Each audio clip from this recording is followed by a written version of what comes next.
श्री गणेशाय नमः। दोस्तों, वीडियो शुरू करने से पहले वीडियो को लाइक कर दे और चैनल को सब्सक्राइब जरूर कर दे। Story name is Ishqbaz Session 2 and this story is begin from chapter 225 and guys don't forget to share your reviews and put on your earphones before starting the video for better experience। तो चलिए शुरू करते हैं। By the way, I forgot to tell you this room is soundproof। मैं तो बस ये देखना चाहता था कि तुम्हें मेरी परवाह है या नहीं और तुमने ये साबित कर दिया कि तुम्हें मेरी परवाह है। वाइफी, तुम चाहे जितना भी झूठ बोल, प्यार तो तुम आज भी मुझसे करती हो, बस उसे छुपाने की कोशिश कर रही हो and you know you failed to hide it। चलता हूँ वाइफी, आई होप कि अगली रात हम दोनों अपने कमरे में एंजॉय करेंगे विद लॉट्स ऑफ फन। कहते हुए रॉकी ने उसके और लोब पर चूम लिया और उसकी बातों को सुनकर नताशा बिल्कुल हैरान रह गई थी। उसकी आंखें तो जैसे फैल गई थी। उसे इस बात का अंदाजा ही नहीं था कि रॉकी ने उससे झूठ बोला। क्या वह एक बार फिर उसके दिल और अरमानों के साथ खेलना चाहता था? नताशा हैरानी से उसे देखते रह गई और रॉकी एक बार फिर उसके होठों पर लाइट किस करके वहां से निकल गया और नताशा अपनी ही जगह पर थकी हुई थी, लेटी हुई थी। उसे तो समझ नहीं आया उसके साथ क्या कुछ हो गया। उसकी आंखों में एक बार फिर आंसू आने लगे थे। तभी उसकी नज़र बेड के नीचे गिरे हुए उसके कपड़ों पर गई, जो कि बेदर्दी ढंग से इधर उधर पड़े हुए थे और गौरी सामने सोफे पर गहरी नींद में सो रही थी। नताशा खुद इस चीज से हैरान थी कि भला गौरी इतनी गहरी नींद में कैसे सो सकती है, लेकिन उसे बेचारी को इस बात का एहसास नहीं था कि गौरी तो बेहोश है।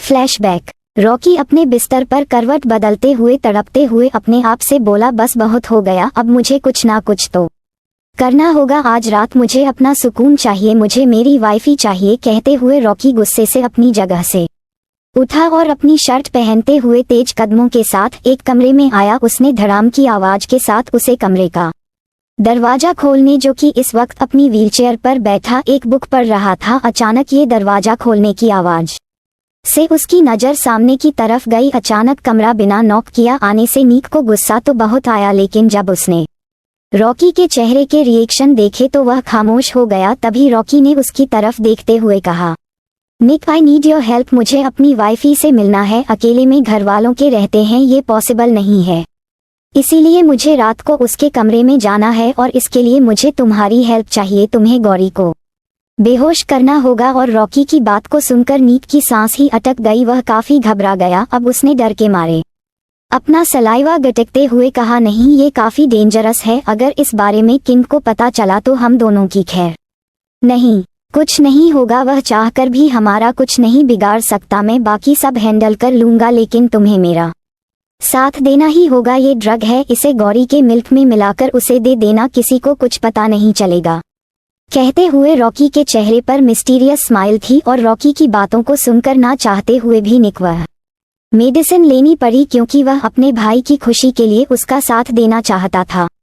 Flashback and present time. Natasha अपनी हालत देखकर फूट फूट कर रो रही थी। उसे तो अब तक यकीन नहीं हो रहा था उसके साथ आज क्या से क्या हो गया। अब उसने धीरे धीरे अपने कपड़े उठाए और उसे पहने। वह किसी तरह खुद को संभालने की कोशिश कर रही थी। वह खुद को रोने से रोक रही थी, लेकिन यह आंखों की आंसू उससे एक बार फिर बगावत कर रहे थे। वह धीरे से बद से उतरकर किसी तरह खुद को संभालते हुए बाथरूम में फ्रेश होने गई और वॉश बेसिन के सामने खड़े होकर वह जल्दी जल्दी पानी के छींटे अपने चेहरे पर मारने लगी। उसे खुद पर गुस्सा आ रहा था और अपनी कमजोरी से नफरत हो रही थी। आखिर वह कैसे रॉकी के सामने कमजोर पड़ सकती थी? आखिर क्यों वह चाहकर भी अपने दिल में छुपे हुए जज्बात रॉकी के सामने कंट्रोल नहीं कर पाई? अपने चेहरे पर लगातार पानी के कई छींटे मारने के बाद उसने हड़बड़ाते हुए अपनी आंखें खोली और वॉश बेसिन के सामने लगे हुए बड़े से मिरर में उसने अपना रिफ्लेक्शन देखा और उसकी नज़र जैसे ही सामने लगे हुए बड़े से मिरर पर गई तो सामने का नज़ारा देखकर वह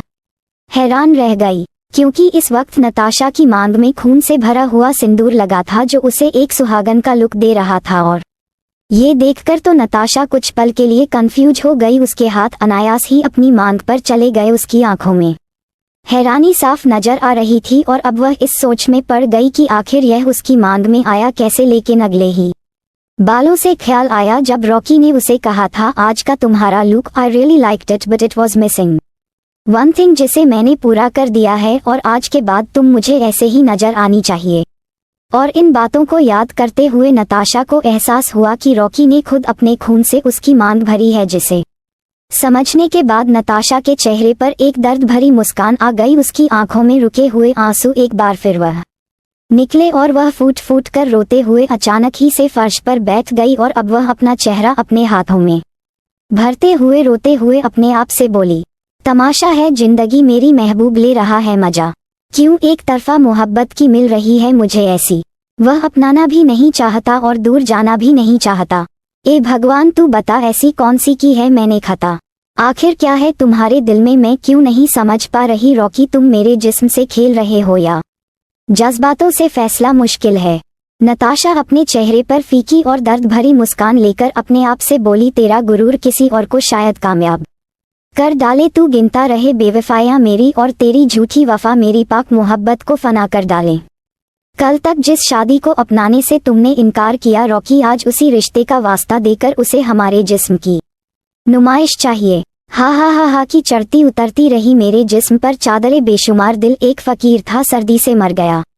अब नताशा यूं ही रोते हुए वापस अपने कमरे में आई और अपनी आंखों में ढेर सारा दर्द और चेहरे पर बिना किसी एक्सप्रेशन वह अपना वायलिन उठाकर बालकनी में गई और अब वह रोते हुए एक बार फिर चांद की तरफ देखते हुए अपनी दर्द भरी आवाज में बोली, अमरनाथ ही इश्क करने की बस एक चेहरा देखा और जहर पी बैठे।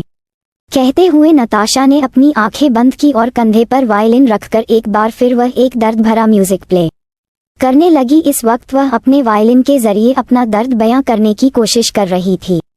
इधर दूसरी तरफ आशी और क्रिश का कमरा। आशी और क्रिश के कमरे का माहौल काफी इंटेंस था। क्रिश आशी के ऊपर हावी हुए उसे अपनी शिद्दत भरी मोहब्बत जाहिर कर रहा था। आशी उसके नीचे सिसकियां भर रही थी। उसके चेहरे पर पसीने की बूंदें साफ नजर आ रही थी। गोरा चेहरा जो कि इस वक्त लगभग लाल हो चुका था, कपड़े फ्लो पर बेदर्दी ढंग से पड़े हुए थे और दोनों एक ही ब्लैंकेट में एक दूसरे की बाहों में थे। क्रिश जो कि पसीने से पूरी तरह भीगा हुआ था और आशी की पूरी बॉडी पर दीवानों की तरह किस कर रहा था। इसके साथ ही उसके हाथ उसके खुले बदन को सहला रहे थे। दोनों की कंडीशन देखकर साफ बताया जा सकता था कि वह दोनों ना जाने कब से एक दूसरे के प्यार में खोए हुए हैं। आह साइको, आह प्लीज रुक जाओ ना साइको, प्लीज मैं बहुत थक गई हूँ, प्लीज हटो ना, मुझे नींद आ रही है। कहते हुए आशी क्रिश को उसे अपनी बाहों से आजाद करने की रिक्वेस्ट कर रही थी और क्रिश जो कि अब तक अपनी चाहते पूरी करने में लगा हुआ था, उसके होठों और गले पर किस करते हुए बोला, shut up firefly, I am not done yet, you get tired very quickly, you need a lot of stamina to tolerate me, इसीलिए तुम्हें कल से मेरी तरह हेल्दी डाइट फॉलो करनी होगी क्योंकि मैं हर रोज खुद को कंट्रोल नहीं कर सकता, समझी तुम। कहते हुए क्रिश अपनी स्पीड और भी ज्यादा तेज बढ़ा देता है और अब आशी की सिसकियां और भी ज्यादा तेज हो चुकी थी। आशी के नाखून क्रिश के कंधों में चुभने लगे थे, लेकिन क्रिश को तो जैसे किसी चीज से कोई फर्क ही नहीं पड़ रहा था। आह साइको, तुम बहुत गंदे हो, तुम रोज मुझे ऐसे ही तंग करते हो, तुमने कहा था तुम ये सब किए बिना भी रह सकते हो, लेकिन अब तो तुम मुझे एक दिन भी चैन से सोने नहीं देते। आह साइको, शट अप फायरफ्लाई, उस वक्त मैं खुद को कंट्रोल किया था क्योंकि मैं तुम्हें वक्त देना चाहता था, खुद को मेरे लिए प्रिपेयर करने के लिए, मुझे एक्सेप्ट करने के लिए, लेकिन अब जब हम दोनों एक हो चुके हैं मैं खुद को रोक नहीं सकता। You are not just my wife, you are my strength, my passion, तुम मुझसे अलग नहीं हो, तुम्हें हर दिन मेरे अंदर उतारना मेरी जरूरत है और यह बात तुम्हें समझनी होगी। यू लव मी राइट, तो ये बच्चों की तरह रोज रोज शिकायतें करना बंद कर दो और मुझे हर दिन झेलने की आदत डालो, because you cannot go away from these desires, come on kiss me and enjoy it my love. कहते हुए क्रिश की बातों में एक नशा था जिसे सुनकर आशी के चेहरे पर एक हल्की सी मुस्कान थी। वह क्रिश की दीवानगी को उसकी आंखों में साफ देख सकती थी, जिसे देखकर उसे भी अपने दिल में एक सुकून का एहसास हो रहा था। आखिर हो भी क्यों ना उसका सुपर हैंडसम पति से इतना प्यार जो करता है, जो दुनिया के लिए चाहे कुछ भी है, लेकिन उसके लिए उसकी पूरी दुनिया है। अब क्रिश ने यूं ही आशी को अपना प्यार जताते हुए धीरे से उसके बालों में हाथ फंसाते हुए उसे अपने करीब खींचा और आज ही जिसके हाथ अब तक क्रिश के कंधों पर थे, उसने तुरंत ही अपनी बाहों को उसके सर के पीछे होल्ड करते हुए उसे अपने करीब किया और अब दोनों नहीं बिना एक पल की देरी किए अपने होठों का मिलन करवा ही दिया। अब क्रिश आशी को काफी पैशनेट किस करने लगा और आशी भी उसका पूरा साथ देने लगी। अब कमरे में दोनों के किस करने की आवाजें और प्यार भरी सिसकियां की आवाज में गूंज रही थी। दोनों एक दूसरे में खोए ही हुए थे, तभी अचानक ही दोनों के कानों में बालकनी से आई हुई वायलिन की आवाज गई। नताशा, जो कि काफी दर्द भरी म्यूजिक की आवाज में इस वायलिन को प्ले कर रही थी, उसका दर्द एक बार फिर इस वायलिन से जाहिर हो रहा था, जिसे सुनते ही आशी समझ चुकी थी कि नताशा एक बार फिर दर्द में है। क्रिश और आशी का कमरा साउंड प्रूफ था, लेकिन फिलहाल बालकनी खुली होने के कारण बाहर की ठंडी ठंडी हवा के साथ साथ म्यूजिक की धुन भी उन लोगों को आराम से सुनाई दी। अब आशी जल्दी से क्रिश के सीने पर हाथ रखकर उसे खुद से दूर धक्का देने लगी। यह महसूस होते ही क्रिश को उसके होंठ छोड़ने का दिल तो नहीं किया, उसे गुस्सा आने लगा था, लेकिन फिर भी उसने धीरे से उसके होठों को छोड़ा। तभी आशी क्रिश के नीचे छटपटाते हुए सिसकियां भरते हुए क्रिश से बोली, आहा साइको, यह वायलिन का म्यूजिक ये तो नताशा प्ले करती है, इसका मतलब वह फिर से हट है। साइको प्लीज छोड़ो, मुझे उसे देखने जाना होगा, आई थिंक उसे मेरी जरूरत हो। कहते हुए आशी क्रिश को अपने ऊपर से धक्का देने लगी ताकि वह बेड से नीचे उतर सके, और क्रिश, जो कि अभी तक अपने रोमांटिक मूवमेंट को एंजॉय कर रहा था, अचानक ही उसके चेहरे के एक्सप्रेशन डार्क होने लगे। उसकी नीली आंखों में गुस्सा साफ नजर आने लगा। आशी का उससे दूर जाना उसे कभी भी अच्छा नहीं लगता था, और इससे पहले कि आशी उसे खुद से दूर धक्का दे पाती, क्रिश ने अगले ही पल अपने एक हाथ से उसके दोनों हाथों को पकड़कर गुस्से से उसके सर के ऊपर कर दिया और अपनी एक एक शब्द जवाब कर अपनी नीली आंखों से आशी को घूरते हुए बोला, हाउ डेयर यू फायरफ्लाई, तुम्हारी हिम्मत कैसे हुई मुझे खुद से दूर करने की? अभी समझाया था ना मैंने तुम्हें कि खबरदार जो मुझसे दूर जाने की कोशिश की, मैं ये बर्दाश्त नहीं करूंगा। एक बार कहने पर समझ में नहीं आता तुम्हें, तुम जानबूझकर मेरे गुस्से को बढ़ावा क्यों देती हो? फायरफ्लाई, तुम यहाँ से कहीं नहीं जा सकती, समझी तुम?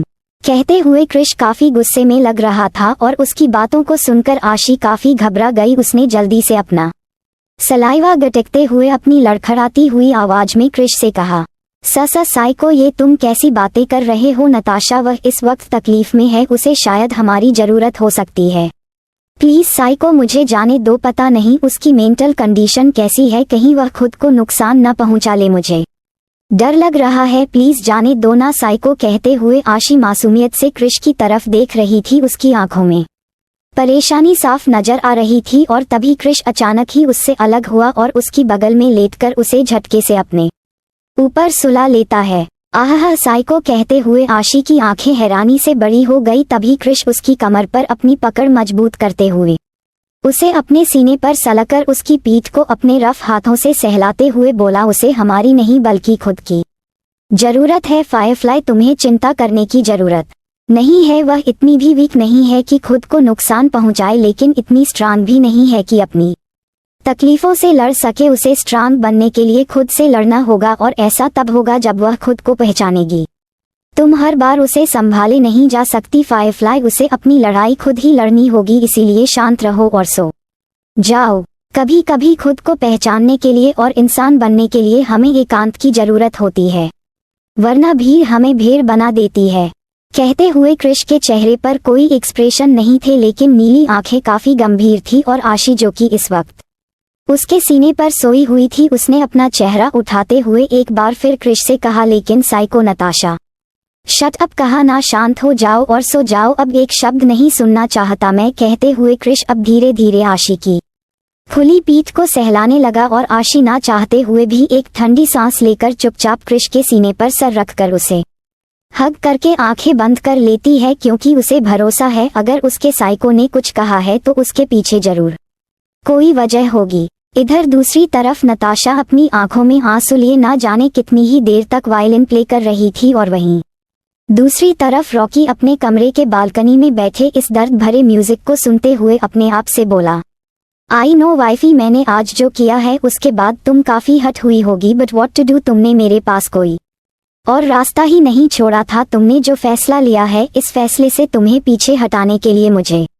तुम्हें अपने एहसासों से रूबरू कराने की जरूरत थी, और इसके लिए इससे बेहतर रास्ता नहीं था। आई नो तुम मुझे अभी भी प्यार करती हो, बस मुझसे थोड़ा नाराज हो, और तुम्हें ये बात समझनी होगी कि नाराजगी आपस में बातें करके दूर की जा सकती है, लेकिन नाराजगी को इतना भी नहीं बढ़ाना चाहिए कि हमारे बीच कोई और आ जाए। एक गलती मैंने की थी वाइफी, एक गलती तुम कर रही हो। हस्बैंड वाइफ है हम लोग और हमारे बीच किसी और को आने का हक नहीं है। तुम जो गलती कर रही हो शायद इसका एहसास तुम्हें बाद में हो, लेकिन मेरी तरह तुम्हें बाद में इस गलती के लिए पछताना न पड़े, इसके लिए मैं हर मुमकिन कोशिश करूंगा, क्योंकि मैं जानता हूँ तुम्हारी खुशी भी मेरे साथ है। बस आई होप कि तुम बहुत जल्द अपनी फीलिंग को एक्सेप्ट कर लो, क्योंकि अब मुझसे सचमुच ये दूरी सही नहीं जाती। कहते हुए इस वक्त रॉकी की आंखों में भी एक तड़प थी, वहीं दूसरी तरफ धीरे धीरे घर के सभी लोगों की नींद इस दर्द भरे म्यूजिक को सुनते हुए खुल रही थी। समर अपने कमरे में बैठे इस म्यूजिक को सुनते हुए अपनी आंखों में कुछ दर्द लिए अपने आप से बोला, काश हर इंसान तुम्हारी तरह अपना दर्द भी एक्सप्रेस कर पाता नताशा, पर अफसोस कि कुछ दर्द की जुबान नहीं होती। कहते हुए उसके चेहरे पर एक फीकी सी मुस्कान आने लगी। वही दूसरी तरफ याना अपने कमरे की बालकनी में खड़े होते हुए चांद की तरफ देखते हुए अपने आप से बोली, कुछ दर्द का घूंट जहर की तरह कड़वा होता है, लेकिन फिर भी हमें पीना पड़ता है। कुछ रिश्ते किराए के मकान की तरह होते हैं, कितना भी सजा लो अपना नहीं होता। जिस पर गुजरती है वही समझता है ये दिल है साहब, तसलियों से कहाँ मानता है। ना रख उम्मीदें वफा की परिंदों से, ए दिल जब मतलब निकल जाते हैं वह आशियाना भूल जाते हैं। कहते हुए याना की आंखों में भी दर्द था। वहीं दूसरी तरफ राका, जो कि रात के 3 o'clock बजे भी चैन से सो नहीं पा रहा था, इसलिए गार्डन में टहलने आया था। मौसम पूरी तरह ठंडा था, जंगली और पहाड़ी इलाका होने के कारण यहाँ हड्डियां तक जमा देने वाली ठंड हो चुकी थी। इसके बावजूद वह अपनी बॉडी पर सिर्फ एक ब्लैक बॉडी फिटेड वेस्ट और नीचे ब्लैक लोअर पहनकर गार्डन में टहलने निकला था। आज उसकी आंखों में भी न जाने कैसा ही दर्द था। अचानक ही उसकी नजर भी ऊपर चांद की तरह उठी। चांद इस वक्त याना के खिड़की के ठीक सामने था। ऐसा होने के कारण राका की नजर याना पर भी पड़ गई और याना के चेहरे और उसके एक्सप्रेशन को देखते हुए राका ने अगले ही पल अपने चेहरे पर कोल्ड एक्सप्रेशन लाने की कोशिश करते हुए झटके से अपनी आंखें बंद कर ली और बंद आंखों के सामने उसे एक बार फिर लिंडा का चेहरा नजर आने लगा, जिसे याद करते हुए उसने तुरंत ही अपनी आंखें खोली और अब उसने अपने चेहरे पर बिना कोई एक्सप्रेशन अपने आप से कहा, क्यों हमको सुनाते हो जहन्नुम के फसाने, इस दौर में जीने की सजा कम तो नहीं। किस मोहब्बत की बात करते हो, वह मोहब्बत जिसको दौलत खरीद लेती है। खबर सबको थी मेरे कच्चे मकान की, फिर भी लोगों ने दुआ में बरसात ही मांगी। कहते हुए राका भी एक ठंडी सांस लेकर वहां से तेज कदमों के साथ निकल गया और यूं ही देखते देखते न जाने कब ये रात यूं ही निकल गई। यह रात जो आज हर किसी को बहुत ही काली और गहरी लग रही थी, न जाने हर किसी के दिल में वह कौन सा दर्द था जो हर किसी की नींद को अपने साथ निगल कर बैठा था। अगली सुबह गौरी की आंखें सोफे पर खुली और वह धीरे से अपनी आंखें मलते हुए अपनी नजर पूरे कमरे में घुमा कर देख रही थी। उसने अपनी एक उंगली अपने दांतों के नीचे दबाते हुए कंफ्यूज होते हुए अपने आप से कहा, अरे मैं तो वहां बेड पर सोई थी, यह सोफे पर कैसे आ गई। हाँ, और यह मेरा सर क्यों दर्द हो रहा है, ऐसा लग रहा है जैसे किसी ने बहुत हथौड़े मारे हो मुझे। कहते हुए गौरी के हाथ अपने आप उसके सर पर चले गए। फिर उसने अपने आप से कहा, शायद कल मौसम ठंडा था ना, तो इसीलिए दर्द हो रहा होगा। खैर यह नताशा दीदी कहाँ है, नजर नहीं आ रही। कहते हुए गौरी अपनी जगह से उठकर खड़ी हुई, तभी उसको बालकनी के साइड का विंडो खुल नजर आया और उसने अपने कदम बालकनी की तरफ बढ़ा दिए। थोड़ी ही देर में उसने देखा नताशा बालकनी में लगे हुए एक बड़े से झूले पर बैठे बैठे ही सो गई थी। इस वक्त उसका चेहरा काफी मुरझाया हुआ था, आंखों के नीचे आंसू की लकीरें सूखी हुई थी, काजल फैला हुआ था। उसका मुरझाया हुआ चेहरा देखकर गौरी को एक सेकंड नहीं लगा ये समझने में कि नताशा कल रात भी बहुत रोई है। नताशा की हालत देखकर गौरी को बहुत बुरा लग रहा था। उसने आसमान की तरफ देखते हुए बड़ी ही मासूमियत से भगवान को याद करते हुए कहा, हे कान्हा जी, मुझे तो समझ नहीं आ रहा मैं आपसे क्या कहूँ, क्योंकि बड़ों की बातें शायद मैं समझ नहीं पाती, लेकिन आप तो सब समझते हैं। मैं आपसे कुछ मांग नहीं रही, बस रिक्वेस्ट कर रही हूँ। मेरी नताशा दीदी बहुत अच्छी है, बिल्कुल मासूम से फूल की तरह, जिनका ख्याल रखा जाना चाहिए, क्योंकि वह तो सबकी लाइफ में खुशबू फैलाती है। लेकिन मैं जब से उन्हें देखा है सिर्फ मुरझाया हुआ ही देखा है। हे कान्हा जी, इतना तो आप भी जानते हैं कि जिंदगी हो या मौत, इंसान हो या देवता, मुरझाए हुए फूलों की परवाह कोई नहीं करता। इसीलिए कान्हा जी, मेरी प्यारी सी नताशा दीदी पर थोड़ी दया कीजिए। वह बहुत रो चुकी है, बहुत बार मुरझा चुकी हैं, आपने उनका बहुत इम्तिहान ले लिया, अब बस कीजिए, उन्हें भी तो खुश होने का हक बनता है। प्लीज कान्हा जी, मेरी नताशा दीदी की खुशबू लौटा दीजिए, उनके चेहरे की मुस्कान लौटा दीजिए। मुझे नहीं पता आपने और घर वालों ने उनके बारे में क्या सोचा है और क्या नहीं। मैं सिर्फ इतना चाहती हूँ कि आप चाहे जो भी फैसला लें उसमें मेरी नताशा दीदी की खुशी हो। मैं उन्हें मुस्कुराते हुए, हंसते और खिल खिलाते हुए देखना चाहती हूँ, बिल्कुल मेरी और आशी दीदी की तरह। कहते हुए गौरी की आंखों में थोड़ी नमी थी। उसे सचमुच नताशा के लिए बहुत बुरा लग रहा था। वह सिर्फ 15 साल की बच्ची थी, उसे नहीं पता यहाँ क्या हो रहा है और क्या नहीं, क्या सही है और क्या गलत। उसे बस इतनी सी ख्वाहिश है कि वह नताशा के चेहरे पर मुस्कान देखना चाहती है। अब गौरी अपने चेहरे पर फीकी सी मुस्कान लाते हुए नताशा के बॉडी पर रखा हुआ एक पतला सा जो ब्लैंकेट का जो उसके सीने से सरक कर नीचे की तरफ गिर गया था, उसे संभालते हुए एक बार फिर नताशा को कवर कर देती है।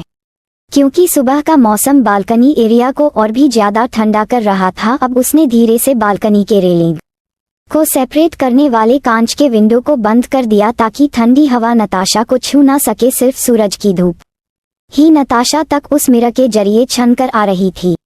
और अब वह एक नज़र फिर नताशा को देखकर बिना उसे डिस्टर्ब किया वहां से चली गई। थोड़ी ही देर बाद घर के सभी लोग डाइनिंग टेबल पर इकट्ठे हो चुके थे। सिर्फ नताशा और रॉकी को छोड़कर सभी धीरे धीरे चुपचाप करके खाना खा चुके थे। और अब डाइनिंग टेबल छोड़ने से पहले कृष ने अपने चेहरे पर हमेशा की तरह कोल्ड एक्सप्रेशन लाते हुए कहा, गौरी नताशा कहाँ है? वह डाइनिंग टेबल पर खाने क्यों नहीं आई?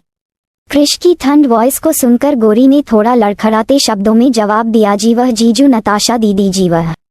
दरअसल कहते हुए गौरी घबरा रही थी, उसे समझ नहीं आ रहा था कि वह कृष को क्या जवाब दे। दरअसल गौरी कृष के कोल्ड ऑरा से डरती थी, वह उसके सामने कुछ बोल ही नहीं पाती थी। और गौरी को इस तरह घबराते हुए देखकर आशी ने धीरे से उसके हाथों पर हाथ रखा ताकि वह थोड़ी शांत हो जाए। तभी नीक अपनी कोल्ड वॉइस में नाक फुलाते हुए बोला, यह वो क्या कर रही हो? ब्रो ने कुछ पूछा। जवाब दो, वह ड्रैगन नहीं है जो तुम्हें खा जाएगा। और निक की बात सुनकर गौरी अपने होंठ बाहर की तरफ निकालते हुए मासूमियत से उसे घूर कर देखने लगी, क्योंकि उसे भी निक का कोल्ड ऑरा ज्यादा पसंद नहीं था, क्योंकि निक पूरी तरह से कृष की तरह ही थोड़ा रूड और एरोगेंट था। और तभी गौरी के चेहरे के रिएक्शन देखकर आशी ने मुंह बनाते हुए निक को लगभग डांटते हुए कहा, Nick behave yourself. Gauri is an introvert और तुम्हारे ब्रो से तो यहाँ हर कोई घबराता है, क्योंकि भले वह ड्रैगन नहीं है पर ड्रैगन किंग तो है। और आशी की बात सुनकर निक उसे घूर कर देखने लग, लेकिन आशी भी यूं ही अपनी आंखें छोटी करते हुए उसे घूरने लगी। तभी ऐना और राहुल भी निक तरफ देखते हुए उसे लगभग उसकी गलती कर रियलाइजेशन कराते हुए कहे, बोले, आशी इज राइट निक, तुम बच्चे हो, तुम्हें गौरी से ठीक से बात करनी चाहिए, वह तुम्हारी दोस्त है। अब राहुल आशी की तरफ देखते हुए बोला, आशी बेटा तुम जो नताशा को देखो वह अभी तक आई क्यों नहीं? फिलहाल अथर्व यहाँ नहीं है, उसका ख्याल रखना हमारी जिम्मेदारी है। जी बाबा मैं अभी देखती हूँ। कहते हुए आशी अपनी जगह से उठने लगी। तभी अचानक ही उसकी नज़र सामने से उतरकर आ रही नताशा पर गई, जो देखकर आशी के चेहरे पर हल्की सी मुस्कान आ गई। नताशा के पैरों की आहट से सभी लोगों का ध्यान भी की तरफ गया और अपने सामने नताशा को देखकर सबके चेहरे पर मुस्कान और आंखों में चमक आ गई, क्योंकि नताशा नहीं आज लाइट पेरे कलर का लॉन्ग अनारकली गाउन पहन रखा था, जो कि फुल स्लीव्स के थे। और वह थोड़ा राउंड शेप का बड़ा सा गला था, जो कि उसे थोड़ा बहुत ऑफ शोल्डर का लुक दे रहे थे। गले के पास थोड़े से एम्ब्रॉयडरी के वर्क हुए थे और उसके प्लेयर एरिया में थोड़े मिरर वर्क थे। उसके साथ मैचिंग दुपट्टा, जिसे नताशा ने अपने एक कंधे पर काफी सलीके से रखा हुआ था। लॉन्ग स्ट्रेट बाल जिसमें उसने हल्का सा ब्राउन कलर का हाईलाइट करवा रखा था, जिसे आज नताशा नहीं बीच की मांग करके दोनों तरफ बालों को खुला ही छोड़ दिया था। कानों में लॉन्ग राउंड ईयरिंग, एक हाथ में घड़ी और दूसरे में ब्रेसलेट, क्योंकि फुल स्लीव ड्रेस में बैंगल्स पहनने की जरूरत नहीं थी। पैरों में पेंसिल हाई हील सैंडल, चेहरे पर लाइट मेकअप, होठों पर लाइट पिंक लिपस्टिक जो कि ग्लॉसी फिनिश के साथ थे और नताशा के गुलाबी होठों को बहुत ही अट्रैक्टिव बना रहे थे। ले देकर आज भी नताशा ट्रेडिशनल इंडियन ड्रेस में थी, लेकिन उसने रॉकी के कहे मुताबिक अपनी मांग में सिंदूर नहीं लगाया था। तभी सभी लोगों ने नोटिस किया नताशा के चेहरे पर एक हल्की सी मुस्कान थी, उसका चेहरा फ्रेश लग रहा था। उसे देखकर ऐसा लग रहा था जैसे यह एक नई नताशा है। तभी नताशा सबके सामने आकर उन्हें गुड मॉर्निंग विश करते हुए डाइनिंग टेबल पर अपनी जगह पर बैठ गई। सभी लोगों ने मुस्कुराते हुए नताशा को गुड मॉर्निंग का जवाब दिया, लेकिन सबकी नज़र नताशा के चेहरे पर थी, क्योंकि सबको पता था कि रात को नताशा एक बार फिर अपना वायलिन म्यूजिक प्ले कर रही थी, वह भी दर्द भरे सॉन्ग के साथ। और सबको पता था कि ऐसा नताशा तब करती थी जब वह हट हो, लेकिन इस वक्त तो नताशा काफी नॉर्मल लग रही थी। फिलहाल के लिए सवाल तो सबके दिल में थे, पर किसी ने भी इस सवाल को पूछने की हिम्मत नहीं की। आशी का पूरा ध्यान अपने खाने पर नहीं बल्कि नताशा पर था, और तभी आशी के चेहरे के ये रिएक्शन देखकर क्रिश कुछ ऐसा कहा जिसे सुनकर सबकी आंखें हैरानी से फैल गई और आशी का चेहरा शर्म से नीचे हो गया। अभी कहानी जारी रहेगी। So don't forget to share your review and comment your best part of an story. और अगर आपने अभी तक हमारे चैनल को सब्सक्राइब नहीं किया तो कृपया इसे सब्सक्राइब करें और बेल आइकन पर क्लिक करें ताकि आप हमारी नई कहानी पहले पा सके। And if you like my story so comments your feelings with heart emoji. तो मिलते हैं नेक्स्ट वीडियो, तब तक के लिए राधे राधे।